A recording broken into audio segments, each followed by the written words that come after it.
touché la Djibourama Fanou Nyap Mungalonga Koluga continuité Bangani Nibani Atengini.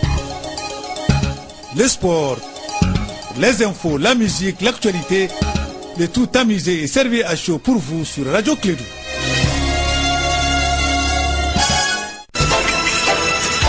Radio Clédou, le journal avec Sotelma Malitaire. Mesdames et messieurs, fidèles auditeurs, un col sur le clé de sa matinale, malien que vous soyez à l'intérieur ou à l'extérieur, bonjour à vous, fiers et dignes, un peuple invite une fois, nous sommes ensemble et notre bien commun est le Mali. Alors mesdames et messieurs, gardons, comme l'article 22 de la Constitution dit, tout Malien a le devoir de défendre la patrie. Nous allons défendre la patrie en vous informant, en vous éduquant, en vous sensibilisant et en vous mobilisant. Il est là, il s'appelle Kassim Traoré, tous les jeudis, vous êtes habité maintenant, c'est lui qui présente le journal de 7 heures, n'est-ce pas Kassim? Tout à fait, Ablandan. Bonjour aux auditeurs. Jour J-10, les candidats sont à l'assaut de la capitale de Kénédougou. Plusieurs candidats sillonnent les cercles et la ville de Sikasso. Vous aurez les échos dans cette édition. Malgré le manque de financement de ses partenaires, le réseau APEM organisera bien sûr le jour du scrutin l'observation électorale sur l'ensemble du territoire. Le président de ce réseau sera l'invité de ce journal. Obsèque de Abba Sissé, c'était hier, le chef de l'État a tenu à être présent en écourtant sa campagne pour être présent aux côtés de la famille. Voilà les titres, les détails dans une poignée de secondes avec la complicité technique de Abdoulaye Andandité.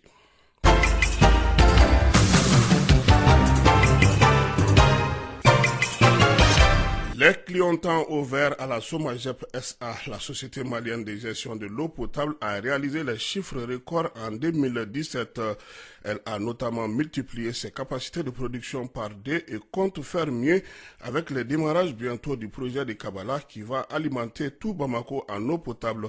Des informations données à l'issue de la 20e conseil d'administration de la société la semaine dernière. Écoutons Boubacar Kane, directeur de Somagep SA.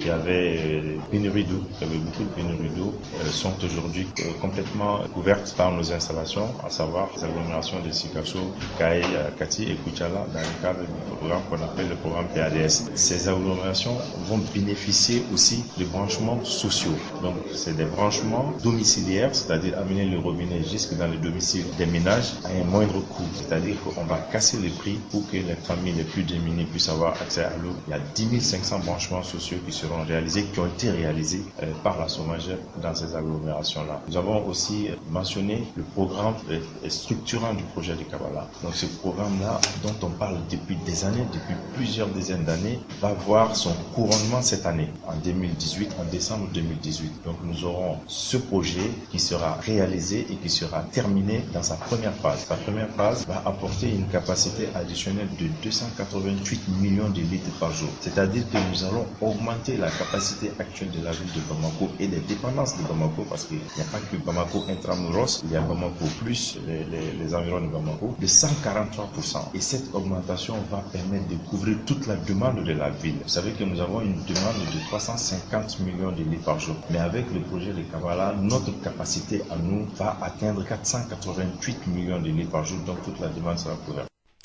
De l'eau, même si elle n'est pas potable, l'Office du Niger en a besoin. C'est ce qui a été décidé lors de la 42e session du conseil d'administration qui a été présidée par le président directeur général Mamadou Mbare Koulibaly. Cette session a permis d'adopter le procès verbal de la session précédente, d'examiner les états financiers et les rapports de gestion 2017. Le point avec Douba Damele, notre correspondant à Ségou. Après le contrôle des mandats des 9 administrateurs, le président directeur général de l'Office du Niger, président de son conseil d'administration, a dressé le cas de la tenue de cette 42e session du conseil d'administration. Une session qui, en harmonisation avec les contrats plats État et Office du Niger agriculteur, a permis de réviser et d'examiner le procès verbal de la 41e session d'administration. Des recommandations ont été synthétisées dans ce procès verbal. Il s'agit de mesures urgentes d'archivage archivage des dossiers et données de l'Office du Niger et la formation des agents au niveau des divisions administratives et financières. Pour ce qui est de l'examen des états financiers de l'année 2017, l'analyse du bilan indique que le niveau du fonds de roulement est relativement satisfaisant. Dans l'examen du rapport de gestion des activités de 2017, les objectifs de superficie et de production ont été présentés et analysés par les administrateurs. Il ressort que ces résultats ont été atteints malgré des difficultés socio-sécuritaires dans les zones de production de l'Office du Niger. Par ailleurs, les administrateurs ont aussi évalué le rapport du commissaire aux comptes de l'Office du Niger. Dans un climat de franche collaboration, les administrateurs ont présenté des recommandations à la direction générale de l'Office du Niger de Ségou. Douba Dambélé pour la radio Clédou.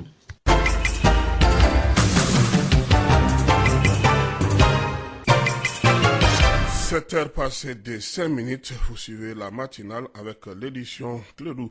Mettre les femmes au cœur de l'élection présidentielle de 2018, tel est l'objectif d'une cérémonie de présentation de l'agenda des femmes du Mali, portée par les organisations de la société civile de Bamako dans la cour du CEMDIT. Elle a eu pour but d'impliquer et motiver les femmes à participer massivement aux élections à venir en 2018. Pour plus de détails, écoutons Mme Traoré Oumou-Touré, président ministre, disons, de la promotion de la femme, de l'enfant et de la famille, au micro de Astan Diawara.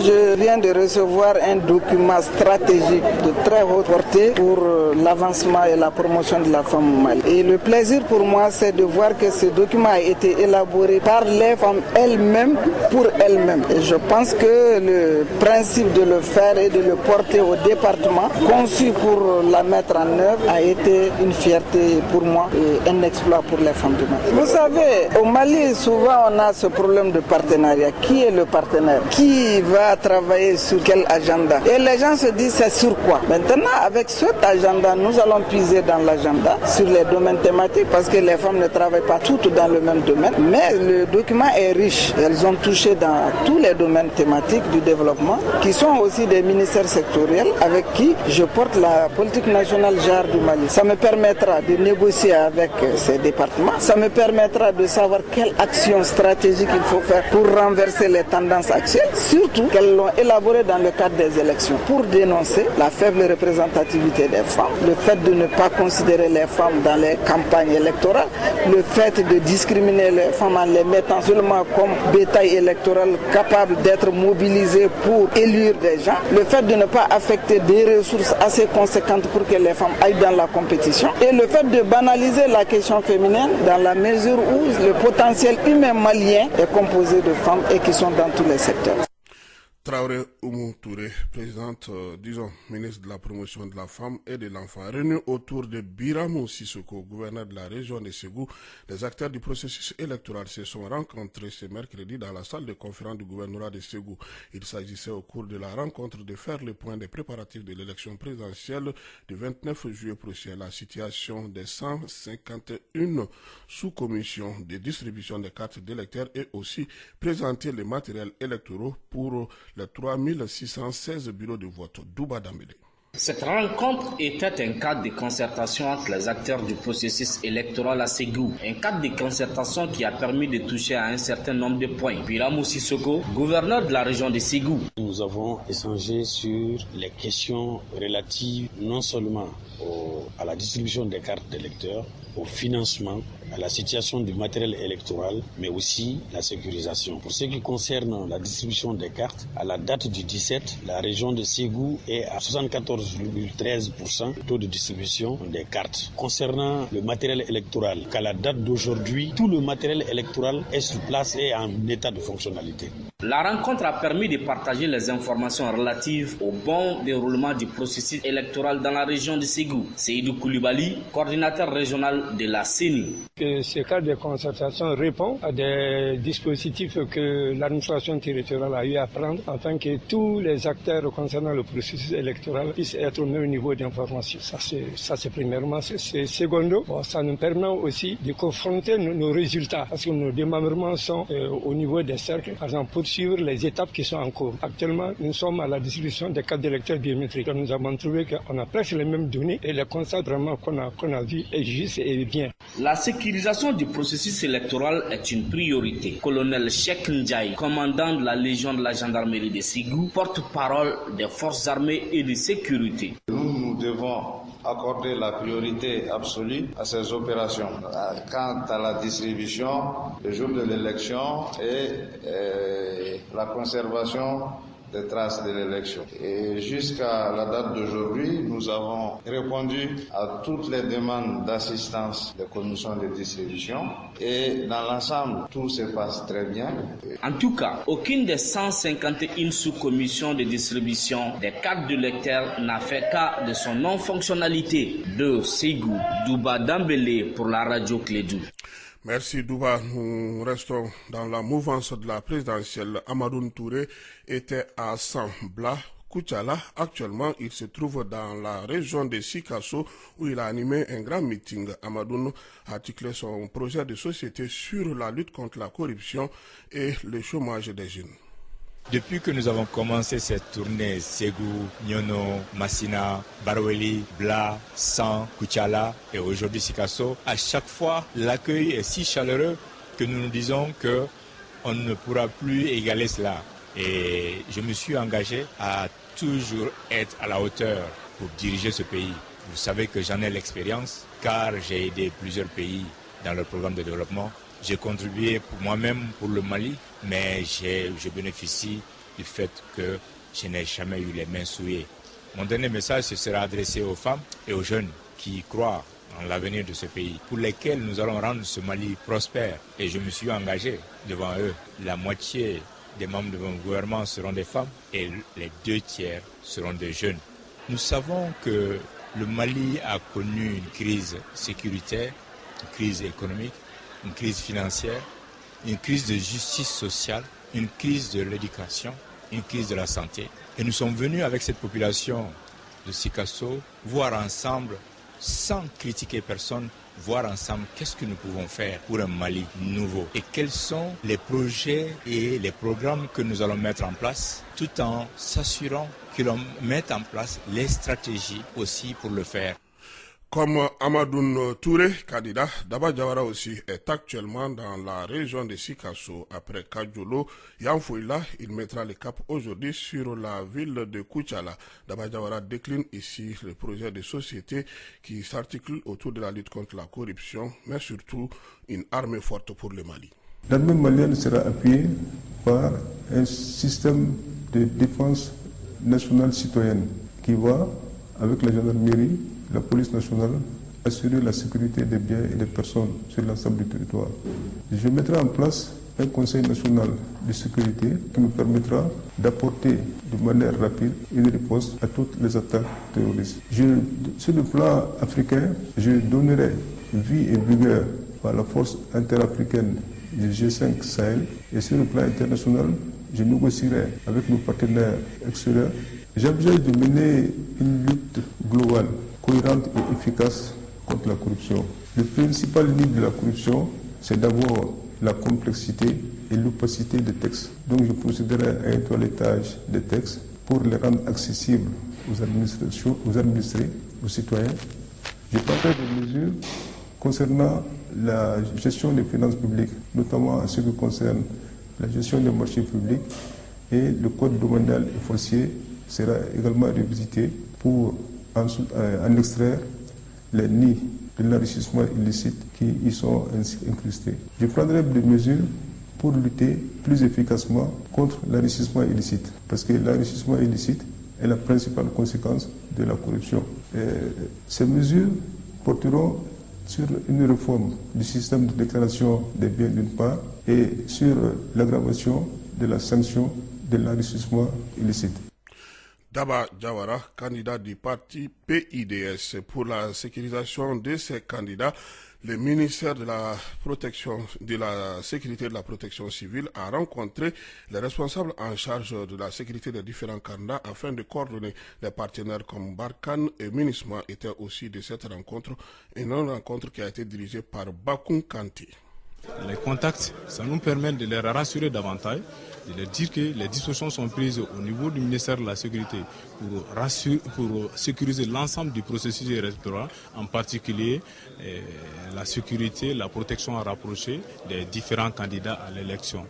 Il y a certains candidats qui ont déjà fait la demande et tous ceux qui ont fait la demande ont bénéficié de la protection rapprochée.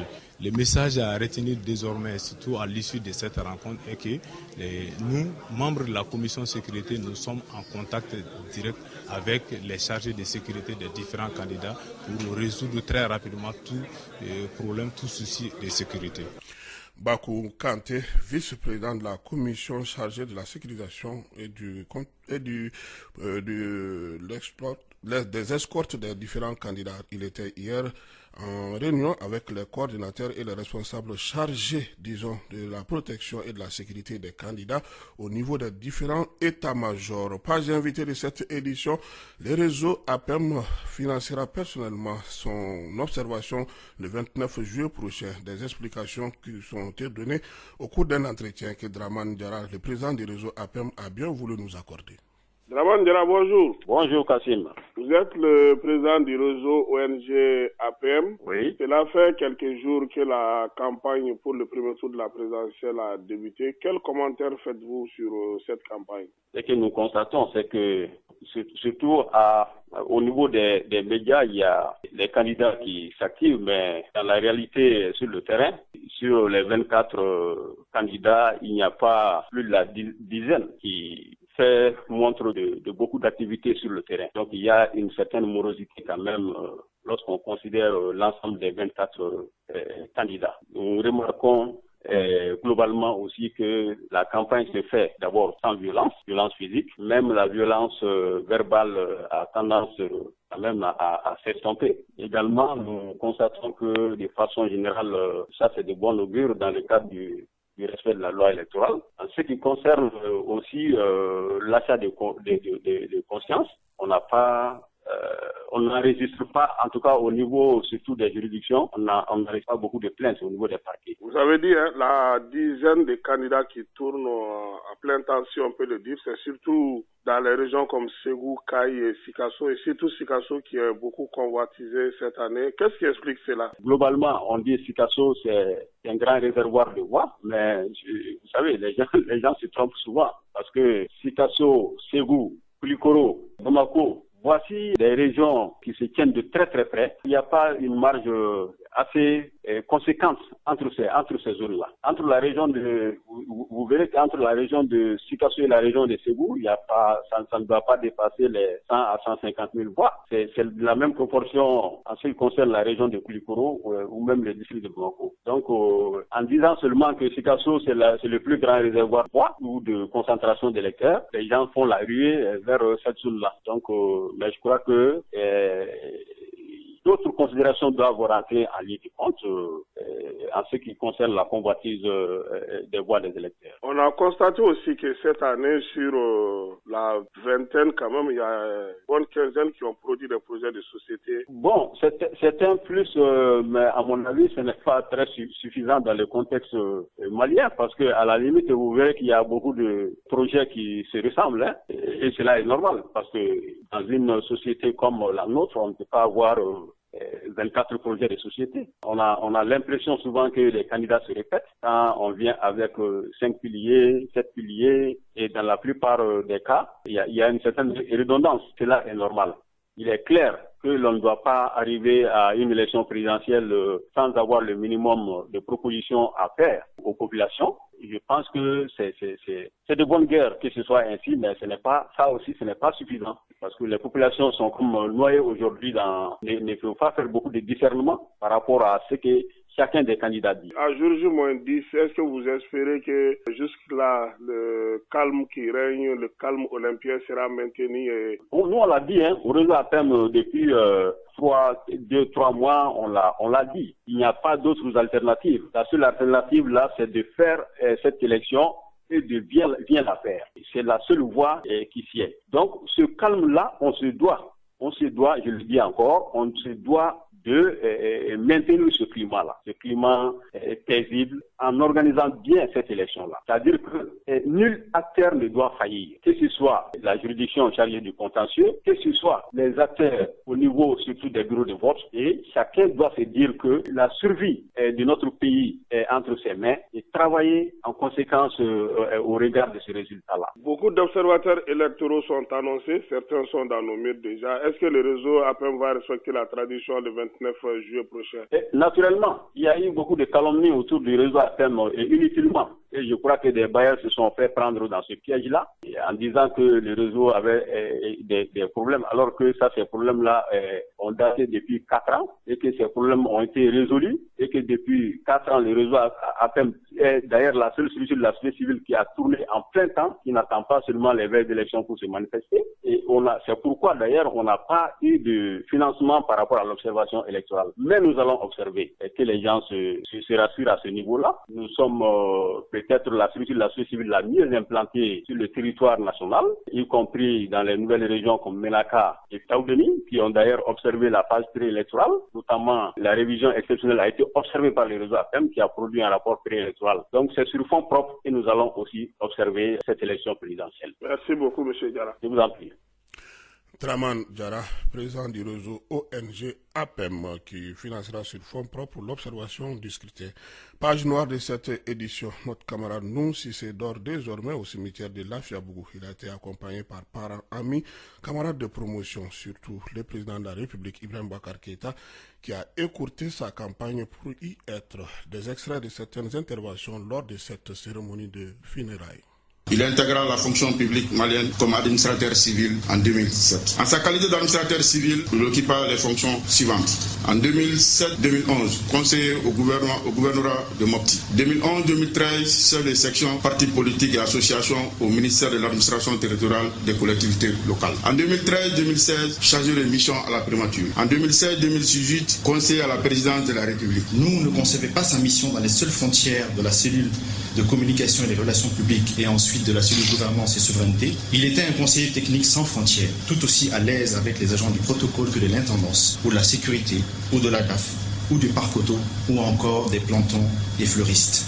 Parce que nous avons plaisir à servir, parce que nous étions d'un commerce agréable, parce que nous étions porteurs de solutions. Quel que soit le problème, il trouvait sa solution. En dépit du chagrin et de l'intense douleur, de remercier toutes les personnes physiques ou morales qui nous ont apporté un soutien lors de cette douloureuse circonstance. Notamment la présidence de la République du Mali, le secrétariat général du gouvernement, le secrétariat général de la présidence de la République, service employeur de Nouhoum Sissé Di Abba. Au nom de son Excellence, Monsieur le Président de la République, grand maître des ordres nationaux, au nom des membres du Conseil des ordres nationaux et à mon nom propre, je présente à la famille, aux parents, amis et collaborateurs et à tout le personnel de la primature et de la présidence de la République mes condoléances les plus émues. Il est des moments où le croyant est soumis à la rude épreuve de la foi. C'est bien de cela qu'il s'agit ce matin, devant ce rétafalque qui porte le corps d'un jeune Malien brillant, de grande modestie, tout de loyauté, dévouement, engagement constant. Pourquoi, voulant nous accueillir en sa ville de Djenné qui lui était chère, y retrouvant un grand-père aimant, des amis d'enfance, il s'en faisait joie. Hélas, Allah subhanahu wa ta'ala, le vrai maître, le grand maître, le seul maître, en a décidé autrement. Le chemin de Djenné fut inversé et s'est dirigé vers les vallées de Banyangara. Et c'est en descendant sur la ville de Banyangara qu'il aurait été surpris par la grande faucheuse. Oui, c'est très dur, très très dur. Mais avant que de te confier au ton dernier sommeil, au maître des mondes, avec l'assurance que où tu es en train d'aller, tu seras parmi les bienheureux. Tu auras mérité d'en être. Monsieur Nouhoum Sissé, conseiller technique à la cellule gouvernance et souveraineté, au nom de la République du Mali, nous vous faisons officier de l'ordre national du Mali des posthumes. D'ores en paix, camarade Abba. Ainsi prend fin cette édition, la matinale de Clédou, la première session. L'info continue sur la 101.2 et la matinale aussi à Blandan.